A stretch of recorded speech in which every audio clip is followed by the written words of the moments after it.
Good day. It's the 109th day, Meaningful Moments, 369 days. So what I wanted to share today was about conservation.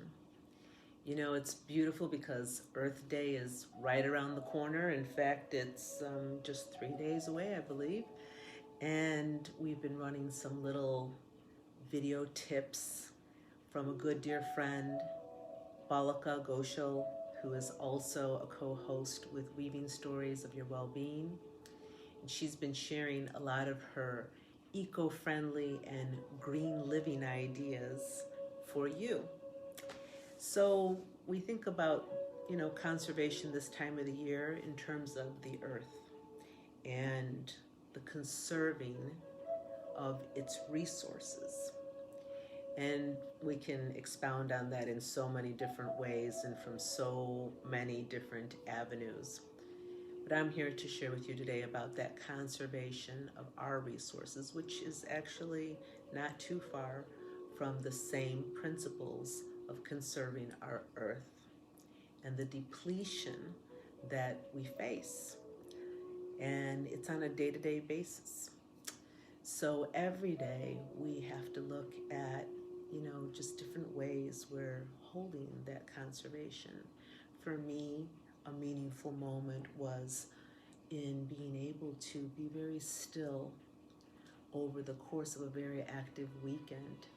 And last night, really sensing that need to kind of take all of that energy from all the beautiful experiences, but a lot of it was out, and then bring it inward again.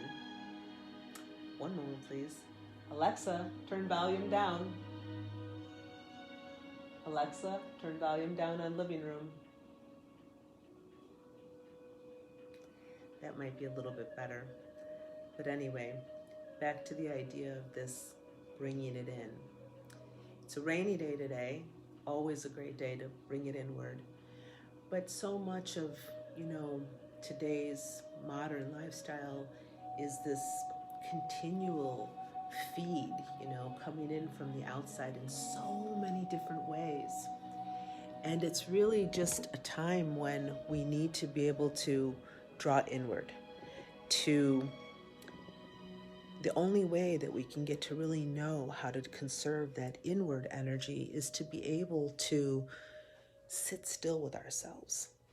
So the opposite of so many activities that are going on nowadays, because it's really this eternal, influx of not just external ideas and activities, but just being able to hone in on what's really speaking from within us.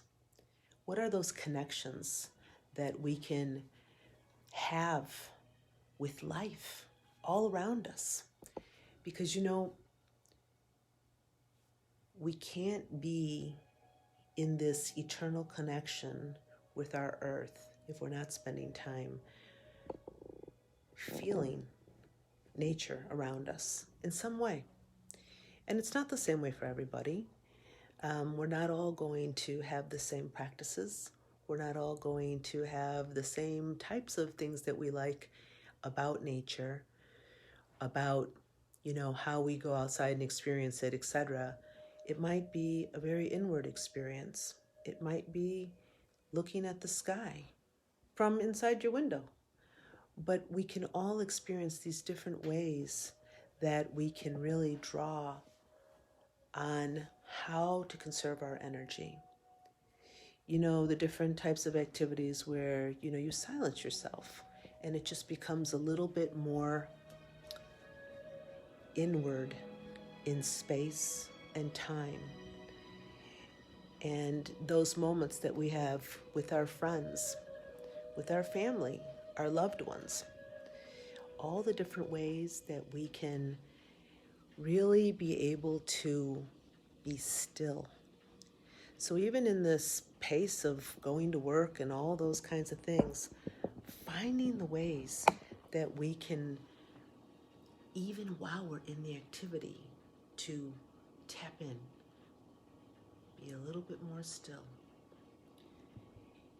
Even while we're meeting the different challenges of the day. Because these kinds of ways that we actually work with ourselves inwardly allow us to practice the art of conservation. But we can't get there, and we won't get there unless we start to observe our lifestyle, observe ourselves in different kinds of encounters and experiences. We don't have to go and just chuck them all out, or diminish them or eliminate them from our experience. There's so many beautiful experiences to have in life, but it is about being able to find that way that we can feel deeply within what is that connection that we're having inwardly with ourselves to this experience. How is it conserving my energy? Breathing into it. That was just our last webinar. But these are such simple and practical tools every day, and that meaningful moment comes when you can not just appreciate or be thankful, but you can inwardly experience the vitality of the very living energy of your life. And so this conservation that I'm speaking about today is the meaningful moment. About all the ways during the course of the day, not just when you've already become ragged and run yourself down, or you get sick, or you're tired and you're cranky, or all those things, but the preventative part that goes hand in hand with conservation on every level: physically, emotionally, mentally, body, mind, and soul. So today, in this moment, just an opportunity to reflect on conservation. Are you conserving the energy the way you wish it to be for your life? With that, my friends, namaste.